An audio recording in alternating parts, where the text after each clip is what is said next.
तो व्यक्ति के चतुर्थ पाद का यह अर्थ है, जिनके कोई पित्त प्रभृति कहिए, पित्त से आदि लेके अक्षेम कहिए, दोष नहीं है।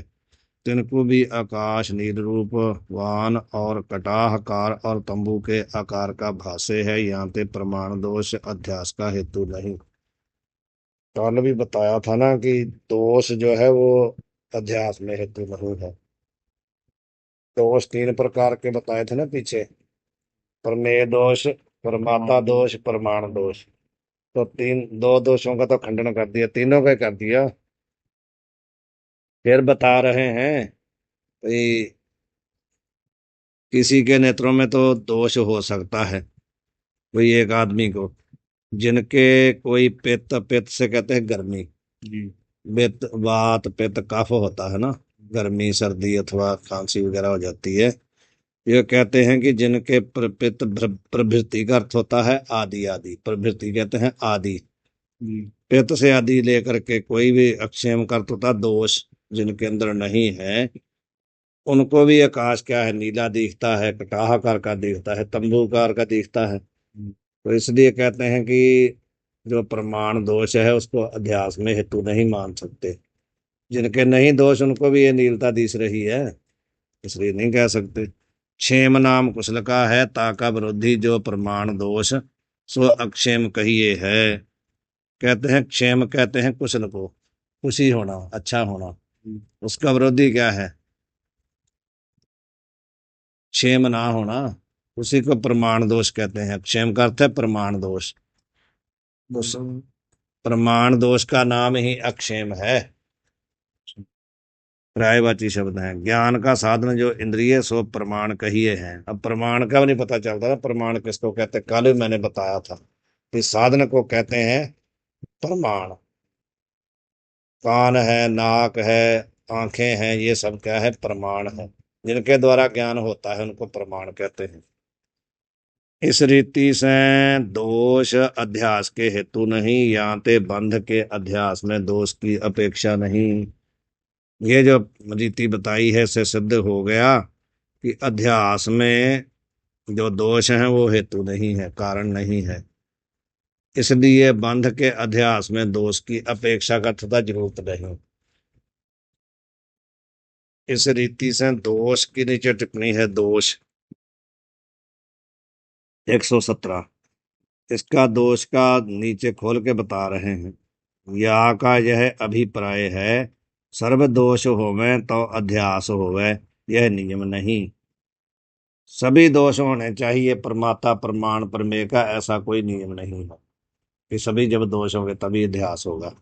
किंतु कोई दोष होवे तो अध्यास होवे, कोई भी दोष हो सकता है, एक दो कोई भी हो सकता है, तो अध्यास हो जाता है। यद्यपि यहाँ आकाश विषय नीलादकन के अध्यास में सर्वदोषण का अभाव प्रतिपादन किया है, जहाँ कोई भी दोष अध्यास का हेतु नहीं, तथापि यहाँ कोई दोष नहीं, तहाँ अविद्या ही दोष है।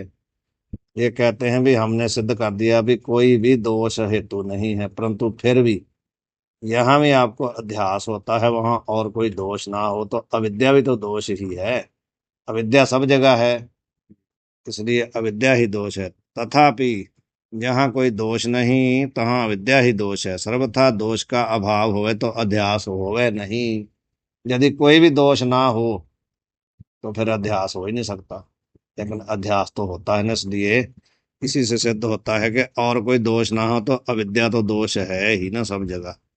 यहाँ ही तय श्री मधुसूदन स्वामी ने अद्वैत सिद्धि में दोष जन्यता ब्रह्म का लक्षण कहया है।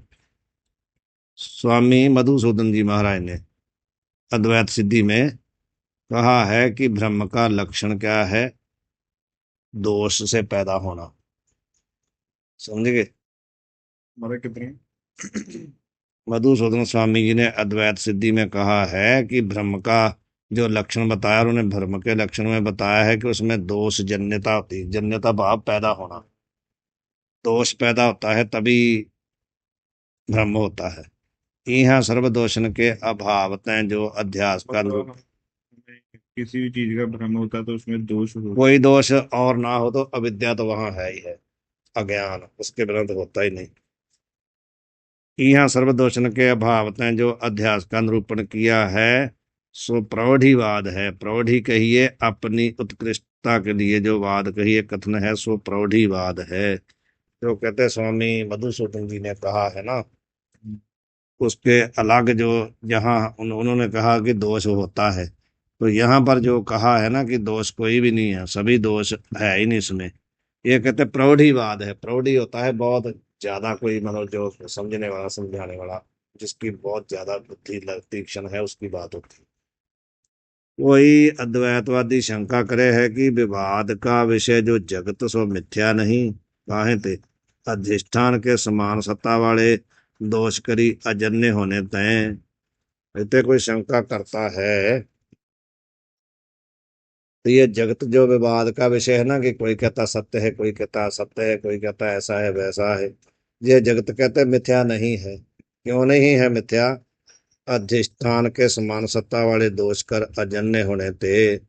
अधिष्ठान की समान सत्ता वाला कोई अधिष्ठान अधिष्ठान होता आश्रय ब्रह्म जिसमें जगत अध्यस्त है। जी।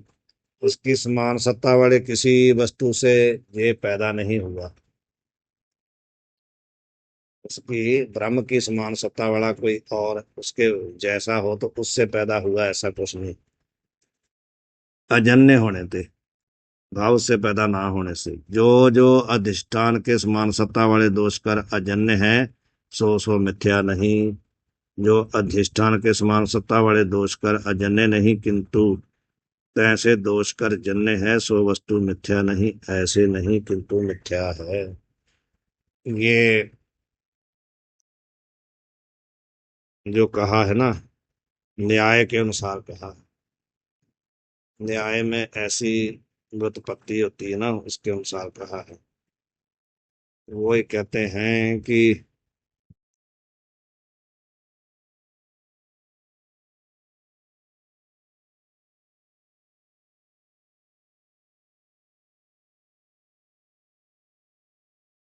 उसमें एक अन्वय होता है, कि व्यतिरेक होता है। दो चीजें होते, अन्वय और व्यतिरेक। अन्वय का अर्थ होता संबंध, व्यतिरेक का अर्थ होता अभाव। हाँ, न्याय के अनुसार उसमें जब अनुमान किया जाता है ना, तो उसमें दो तरह के वो होते हैं, एक अन्वय और व्यतिरेक।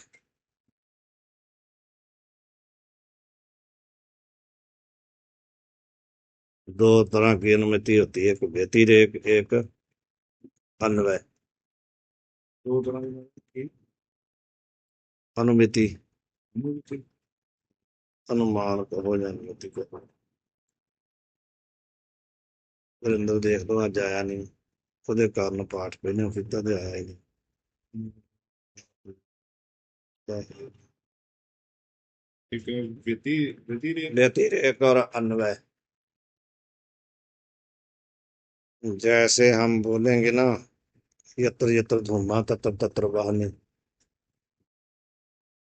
ये हो गया अन्वय। यत्र यत्र धूमा तत्र तत्र वाहनी, इसका मतलब है जहां जहां धुआं आता है वहां वहां अग्नि होती है। ये तो हो गया अन्वय। तो जैसे हम बोलेंगे कि यहाँ धूम नहीं वहां अग्नि भी नहीं, ये हो गया व्यतिरेक, अभाव। तो यहाँ धूम नहीं है, वहां अग्नि भी नहीं है। तो सेम भी हो गया। सेम नहीं हो गया, जहां जहां धूम होता है वहां वहां अग्नि होती है। यहाँ धूम नहीं, वहां वहां अग्नि भी नहीं। उल्टा है ना, उल्टा है ये।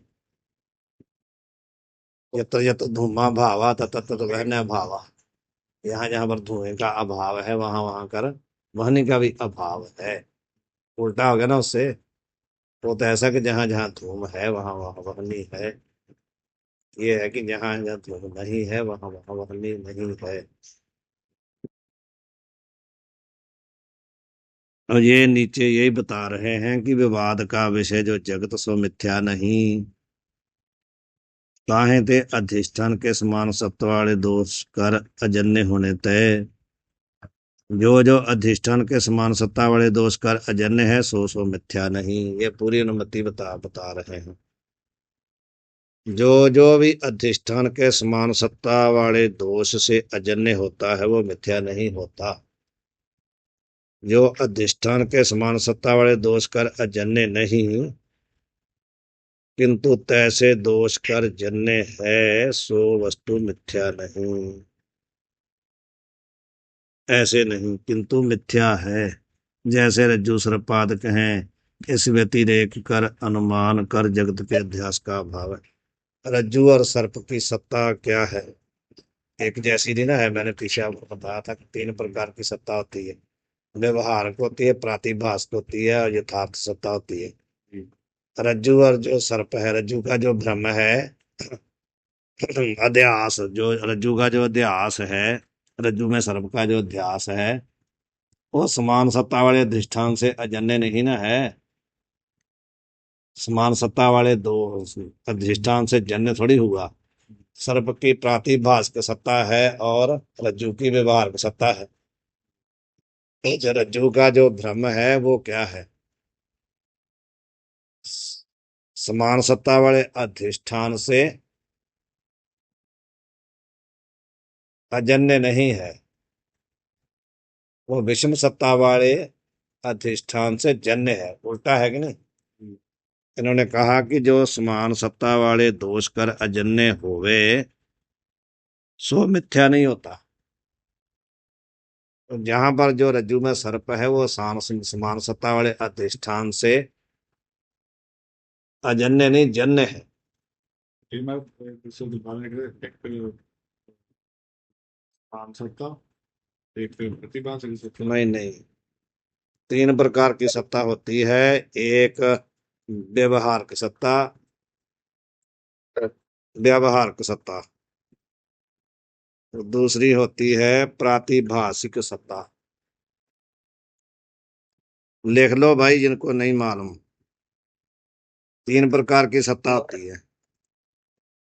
एक होती है व्यवहारिक सत्ता, दूसरी होती है प्रातिभाषिक सत्ता, तीसरी होती है यथार्थ सत्ता। यथार्थ का मतलब समझते ना, जो असली।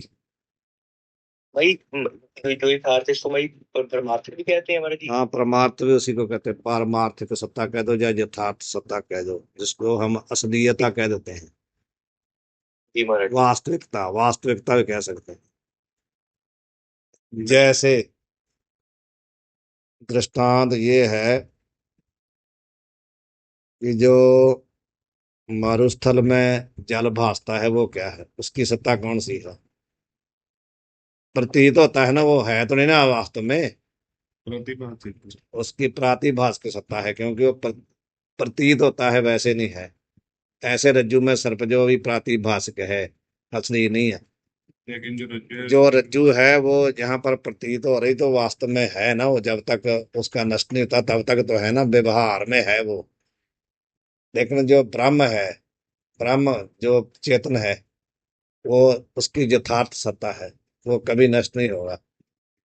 ब्रह्म की यथार्थ सत्ता है, रज्जु में सर्प की प्रातिभास की सत्ता है और रज्जु की व्यवहारिक सत्ता है। जहाँ सीपी है उसकी व्यवहारिक सत्ता है, चांदी की नहीं, चांदी की प्रातिभास सत्ता है। वही यहाँ पर आप समझेंगे भी, ये इन्होंने ये वहां यहाँ पर अनुमान ये बताया कि विवाद का जो विषय जगत सो मिथ्या नहीं। क्यों नहीं? अधिष्ठान के समान सत्ता वाले दोष कर अजन्य होने से। यदि अधिष्ठान की समान सत्ता वाले दोष से जन्य होता तो मानते।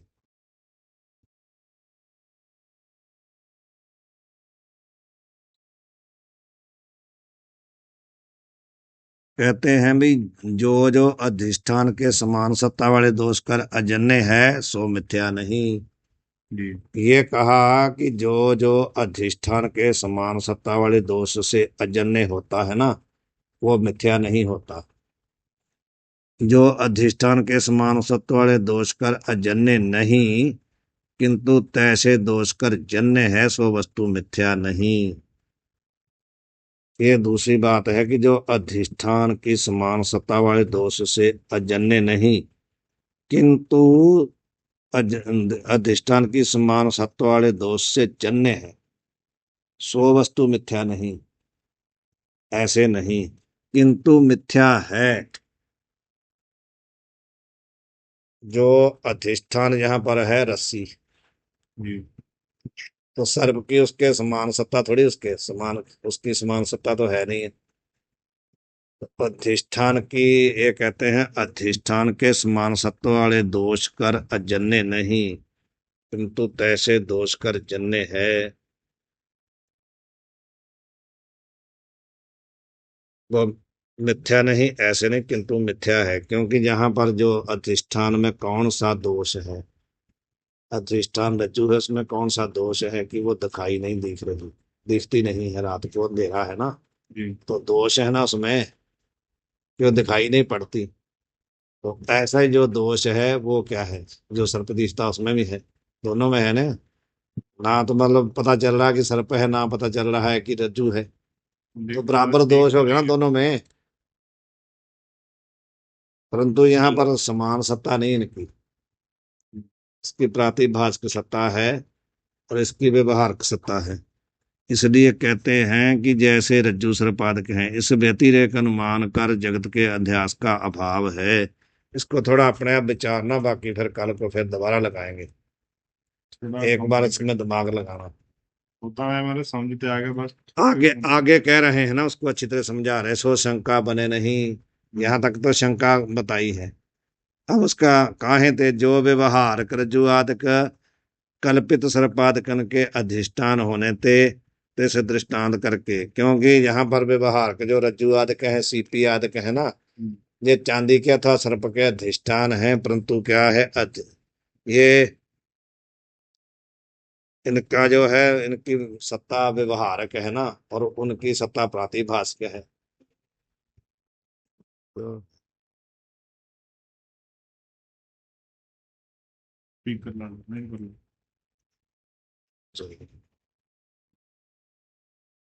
तैसे, महाराज हाँ जी।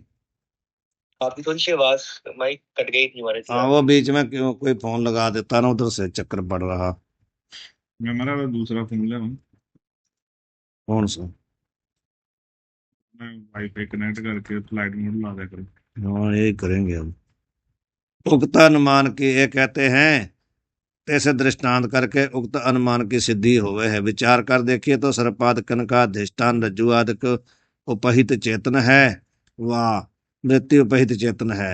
यह वार्ता चतुर्थ त्रांग विषय अनिर्वचनीय ख्याति के निरूपण में कहिएगी। यहाँ ते तिस चेतन की परमार्थ सत्ता होने ते ताके समान सत्ता वाले दोष के दृष्टांत स्वयं भी अभाव है। ये आगे जाकर के खोलेंगे ना, किम्बा मुख्य सिद्धांत दृष्टि सृष्टिवाद में तो सर्व कार्य की प्रातिभाषिक सत्ता होने कर दृष्टांत रज्जु सर्पादि और दृष्टांत जगत की विलक्षणता के अभाव तय एक ही चेतन रज्जु सर्पादकन का और घटादकन का अधिष्ठान है। जो दृष्टि सृष्टिवाद है ना, दृष्टि सृष्टिवाद, उसके अनुसार तो कह रहे हैं कि जितने कार्य है ना, जितने संसार के पदार्थ हैं, सबकी प्रतिभास करता है दृष्टि सृष्टिवाद में। दृष्टि सृष्टिवाद में ऐसा है कि वो कहते हैं कि सबकी ही प्रातिभास सत्ता है, बिना चेतन के, बाकी सब प्रातिभाषिक ही है, भले रज्जु है, भले सर्प है, भले सीपी है, भले चांदी है। दृष्टि सृष्टिवाद का सिद्धांत ये कहता है कि चेतन के बगैर सब कुछ ही प्रातिभाषिक है, कोई व्यवहार का है ही नहीं, यानी उनकी दृष्टि में कुछ है ही नहीं और बिना चेतन के। दृष्टि सृष्टि मारे वेदांत आ गए। वेदांत में एक दृष्टि सृष्टिवाद है। तो उसको देखेंगे तो कहते हैं कि दृष्टांत रज्जु सर्पादि और दार्ष्टान्त जगत की विलक्षणता के अभाव तय एक ही चेतन रज्जु सर्पादन का और घटगादन का अधिष्ठान है। उस दृष्टि से देखेंगे तो जैसे रज्जु आदि है, जैसे जगत है, उसमें कोई विलक्षणता नहीं है, सभी प्रातिभाषिक है ना, सभी प्रातिभाषिक हैं पूरा जगत, भले सर्पादि हैं, भले घट आदि घटपट आदि हैं, सभी प्रातिभाषिक हैं। तो जब विलक्षणता ही नहीं है तो कहते हैं उनके दृष्टि में तो सभी का अधिष्ठान कौन है, चेतन है। यहाँ पे भी अधिष्ठान की समान समसत्ता वाले दोष का अभाव है। इसलिए अधिष्ठान की समसत्ता वाला दोष वहां पर लगेगा ही नहीं। जब है ही सब प्रातिभाषिक, किसी भी व्यवहार की सत्ता होती तो मान लेते, सारे प्रातिभाषिक हैं तो वहां पर समसत्ता वाला दोष लगेगा ही नहीं। याते सर्व अध्यासन को अधिष्ठान से विषम सत्ता वाले दोष कर जन्यता है। जितने फिर अध्यास है ना, वो अधिष्ठान की विषम सत्ता वाले से उत्पन्न होते हैं। उसमें दोष क्या है? जगत प्रातिभाषिक है, चेतन यथार्थ है, इसलिए विषम सत्ता होती है, अलग उल्टी सत्ता होनी, एक की प्रतिभाषिक एक की यथार्थ। तो जितने अध्यास हैं ना, वो कहते हैं सभी में कौन सी जन्यता, कौन सा दोष है? विषम सत्ता वाला दोष। ये दोनों का अधिष्ठान विषम है। एक की व्यवहार सत्ता है, एक की प्रातिभाषिकता है, दूसरे की यथार्थ सत्ता है। इस रीति से हेतु दृष्टांत के अभाव पे महाराज जी व्यक्ति आपकी रे। आवाज नहीं आ रही क्या? महाराज इधर बहुत ज्यादा चक्कर है, रेंज का कई दिन हो गए, रेंज नहीं सही आ रही।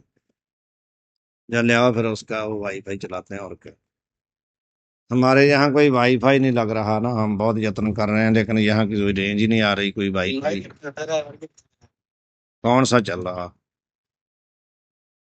नहीं महाराज जी आपकी आवाज शुद्ध आ रही है महाराज जी। नहीं, मैं तो कह रहा हूँ भाई यहाँ हमारे कोई वाईफाई नहीं मिल रहा हमारे को, कौन सा हम प्लान यहाँ लगाएं, नहीं तो वो हो तो फिर फर्क पड़ जाए कुछ। नहीं सर्विस प्लानिंग है नहीं, इधर कोई महाराज आ नहीं रही, मतलब रेंज ही नहीं आती किसी दिन ना, रेंज वाला कोई मिल नहीं रहा, पता नहीं किसकी रेंज आएगी। मैं तो रोज इनको कहता हूँ कोई देखो यार किसकी रेंज आएगी यहाँ पर। जियो फाइबर ਤੁਸੀਂ कभी ट्राई कराया? हाँ जी, जियो फाइबर जियो जियो फाइबर मारा मैं कल भी क्या है ना, जियो फाइबर, जियो फाइबर नवा आया वाईफाई जियो वालों का, उसका देखो यदि हो सके तो।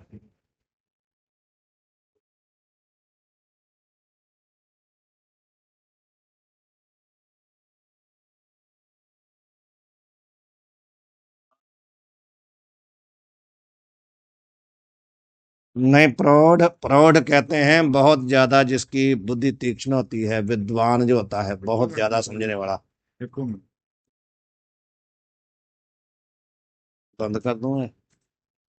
हाँ हाँ देखिए देखो कहाँ से कराएं इसको बंद, रोकना हो तो यहाँ से रोकूं? विचकार ले। जो पूर्व बोला था उन्होंने पूरी बात का बारे में, इसका यही अर्थ है कि प्रमाता प्रमाण प्रमेय दोष से मैंने उनके भाव में भी जो विद्या का दोष हो फिर जा सकता है, यही अर्थ है हमारे भी नहीं नहीं नहीं, उसका बात ये है कि यहाँ पर ये बात जो कह रहे हैं ना, ये मतलब आम जो सूक्ष्म दृष्टि है उसकी दृष्टि से नहीं कह रहे। ये बहुत मतलब मोटी बुद्धि से नहीं कह रहे, सूक्ष्मता के लिए जो बहुत ज्यादा समझने वाले हैं उनके लिए कह रहे हैं। जी महाराज जी। ये बात कही है। वैसे तो हमारी यही बात है कि मैंने इन दोषों से बगैर तो इतिहास होता नहीं, और मैंने भी कह रहे हैं पर कि फिर भी कहते हैं मधुसूदन मैंने जी महाराज ने कहा है ना, मधुसूदन जी महाराज ने, उन्होंने कहते जो जी कहा महाराज है ना कि और दोष ना हो, तो अविद्या तो सब जगह, अविद्या तो दोष में है ही है ना, अविद्या तो दोष सब जगह, विद्या का दोष तो है ही है। ये कहते जो बात है ना, ये प्रौढ़ीवाद है, यानी जो मोटी दृष्टि से तो नहीं समझ सकता, जिसकी बहुत सूक्ष्म दृष्टि है ना, उसके लिए कहा है कि और कोई दोष ना हो, तो अविद्या तो सब जगह दोष है ही। ये प्रौढ़ व्यक्ति के लिए है जो बहुत ज्यादा समझ सकता है, सूक्ष्म दृष्टि से जो सूक्ष्मता से जो मतलब सोच सकता है ना, उसके लिए है। आम तो यही समझो कि जहाँ मतलब दूसरे जो दोष बताए ना, तीन प्रकार के प्रमाता प्रमाण वेड़े, उनकी बात कही है कि वो दोष ना भी हो तब भी अध्यास होता है। परंतु यदि अविद्या वाली बात जो है, ये बहुत ज्यादा समझने वालों के लिए कही है, जो विद्वान लोग हैं, उसका ये तात्पर्य है। अब ऊपर मूल में चलें फिर। जी महाराज। और संक्षेप शरीर में बंध के अध्यास समय दोष भी प्रतिपादन किए हैं। संक्षेप शारीरिक भी एक ग्रंथ है वेदांत का, उसमें। जी का ग्रंथ है ना महाराज जी? हाँ जी, शंकराचार्य जी का ग्रंथ है ना महाराज जी, ये तो हाँ जी। संक्षेपचारी। और महाराज जी, हाँ, तो उसमें तो कहते कहा जहां पर अध्यास का निरूपण किया ना, उसके साथ ही दोष का भी प्रतिपादन किया है।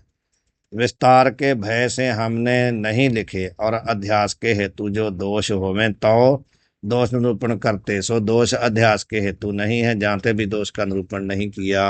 एक तो कहते हैं कि यदि वो बात हम यहाँ बताएंगे तो बहुत बढ़ जाएगा, और दूसरी बात है कि यदि दोष अध्यास में हेतु होते तो हम निरूपण कर भी देते। दोष जो है वो अध्यास में हेतु ही नहीं है, इसलिए हमने उनका निरूपण भी नहीं किया। अब आगे चलें क्या? पढ़ाई चल रही महाराज जी। महाराज जो ये पीछे बता रहे हैं कि तात है प्रपंच सत्य नहीं है किंतु मिथ्या ही, ये तो हमारे सेम बात हुई। नहीं, उसी से कहते हैं सिद्ध किया। हाँ, जो हमने अभी अनुमान बताया ना आपको, इससे कहते सिद्ध होता है कि जगत मिथ्या है। इसी अनुमान से, जो हम अनुमान आपको बता के आए हैं, जहाँ शंका से शुरू किया था, उसके द्वारा कहते हैं ये बात सिद्ध होती है कि जगत मिथ्या ही है, सत्य नहीं है। शंका तो ये थी कि जगत जो है ना, यहाँ शुरू किया था विवाद, जो विवाद रूप जगत है ये मिथ्या नहीं है, तो कहते हैं मिथ्या सिद्ध कर दिया हमने। हाँ जी। महाराज जी, नीचे नीचे टिप्पणी भी थी महाराज जी यहाँ पर, यहाँ यह अध्यास के हेतु दोष का कथन है। अंतर्गत दोष बस जी महाराज जी, अंतर्गत ये भी पढ़ दें। ये भी पढ़ते महाराज जी जी। हमने शुरू भी नहीं किया, लगता रोका हुआ था। तो ये भी पढ़ देते हैं। कहते हैं कि अंतःकरण देशगत अज्ञान की विक्षेप हेतु शक्ति में स्थित जो शुभाशुभ कर्म के संस्कार रूप अदृष्ट स्वप्रमाता दोष है। पहले बताया था ना कि 3 दोष जब होते हैं तो अध्यास होता है, उसने कहा था, पूर्व पक्षी ने उसका खंडन किया। अब बता रहे हैं कि प्रमाता दोष क्या है, प्रमाण दोष क्या है, प्रमेय दोष क्या है, वो बता रहे हैं। तो कहते हैं भी अंतःकरण देशगत, अंतःकरण देश का अर्थ समझते हैं, देश कोई भी जो स्थान होता है देश कहते हैं। अंतःकरण में जो स्थित क्या है, अज्ञान की विक्षेप हेतु शक्ति। अंतःकरण में दोनों शक्तियां हैं ना ज्ञान की।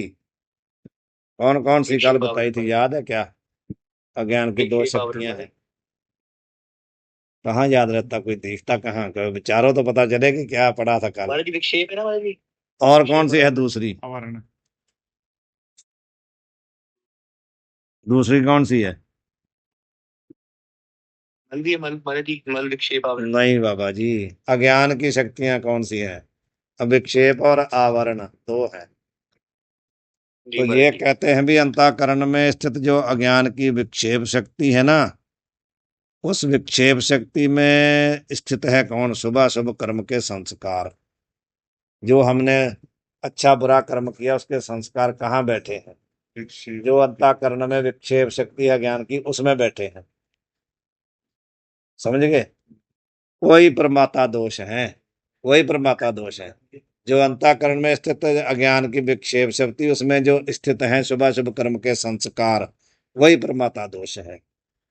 और दूसरा है चेतन विषय अन्य प्रमाण के अभावतः अपना स्वरूप ही प्रमाण है, ताम स्थित जो अविद्या सो प्रमाण दोष है।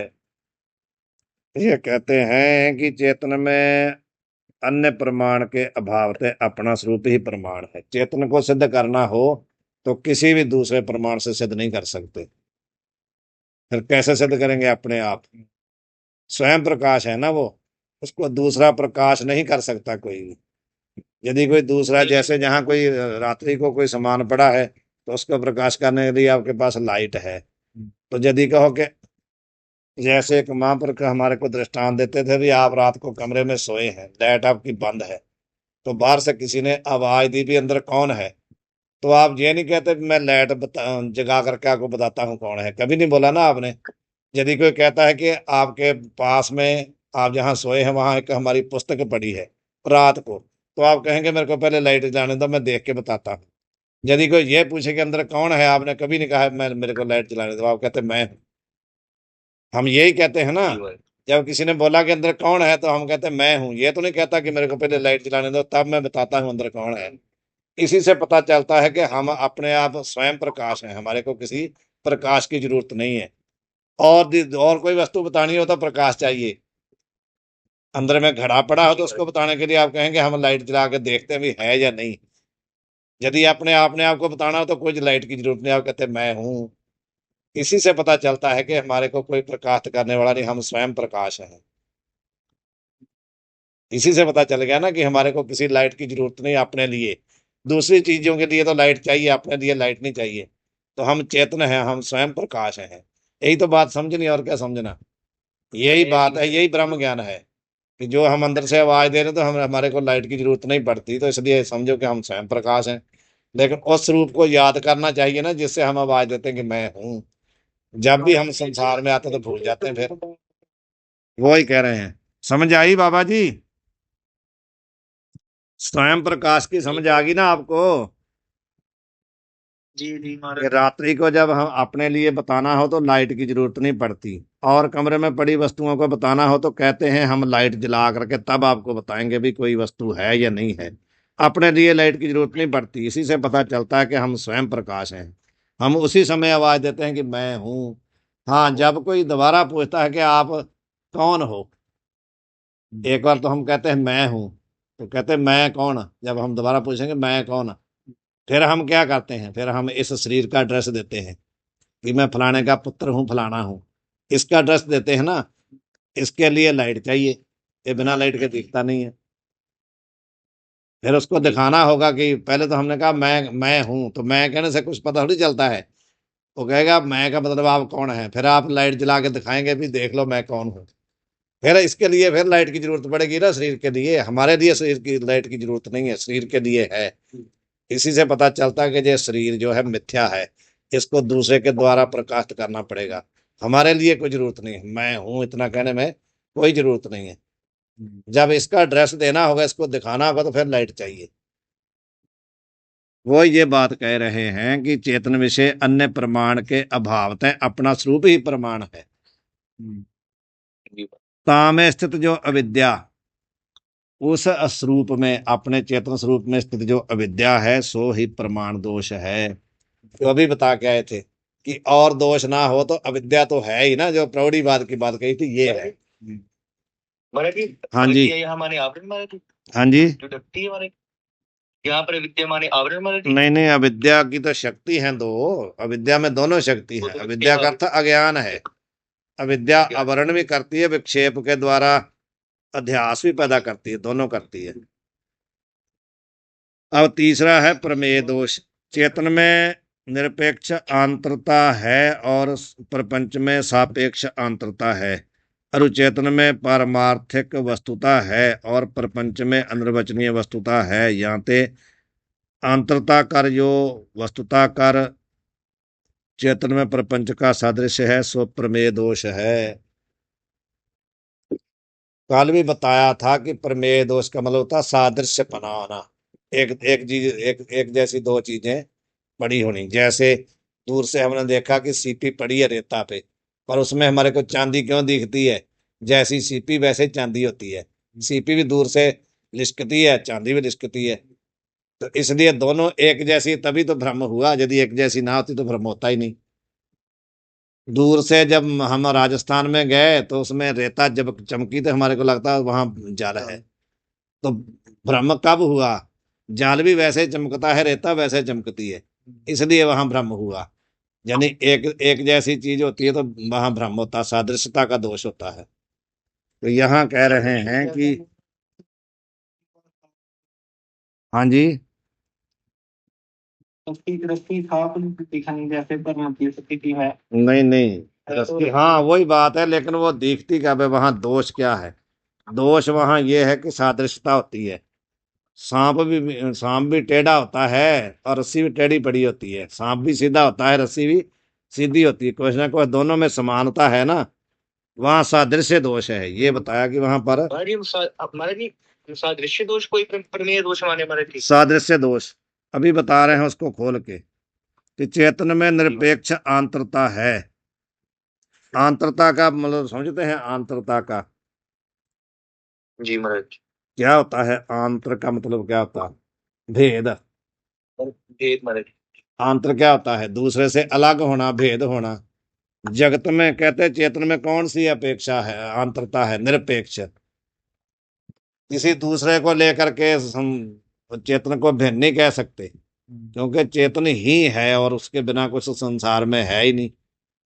परंतु जो कहते हैं प्रपंच में आंतरता है वो सापेक्ष है। जैसे जो घड़ा है वो कपड़ा नहीं हो सकता, जो कुर्सी है ना वो सोफा नहीं हो सकती। ये जगत है ना दोनों। जो ब्राह्मण है वो क्षत्रिय नहीं हो सकता, जो पशु है वो आदमी नहीं हो सकता, जो आदमी है वो पशु नहीं हो सकता ना। तो जगत में एक दूसरे से अंतरता कैसी है? सापेक्ष, एक दूसरे को लेकर के। हम इससे अलग हैं, वे ये हमारे से अलग है, सापेक्ष एक दूसरे की। परंतु जो चेतन है ना परमात्मा, उसमें ऐसा कुछ नहीं। उसके जैसा और कोई हो तभी तो माने, और कोई है ही नहीं है। उसमें अंतरता तो उसमें भी है, लेकिन सापेक्ष नहीं है, निरपेक्ष है। किसी की अपेक्षा किसी को दूसरे को लेकर के नहीं है, उसमें अपने आप में ही है। और तीसरा कह रहे हैं भी चेतन में परमार्थ वस्तुता है और प्रपंच में अनिर्वचनीय वस्तुता है। वस्तुता तो समझते ना, यथार्थता, असलीपना। जी चेतन में जो वस्तुता भास रही है ना, असलीपना जो भास रहा है, वो क्या है? पारमार्थिक है। ये नहीं कि वो केवल असली भास रहा है, असली है नहीं। ऐसा तो नहीं ना। जो परमात्मा है ये नहीं कि वो असली जैसा लग रहा है, वास्तव में असली नहीं है, वास्तव में असली है। लेकिन यहाँ पर जैसे यहाँ संसार में देखो आप, एक मतलब दो आपके पास मुंदी पड़ी है, एक एक है सोने की, दूसरी है पीतल की। तो वहां पर दोनों में से असलियता भास तो रही है, वो भी असली लग रही है ना। जी जो जो आपके पास दो मुंदी जो सोने की और पीतल की है, दोनों देखने वाले को दोनों असली लगती है कि नहीं? उसमें जो असलियता भास रही है वो नकली है। जब आप उसे परख करेंगे तो एक एक में असलियता जो खत्म हो जाएगी। लेकिन एक बार तो आपको दोनों एक जैसी लगती है ना।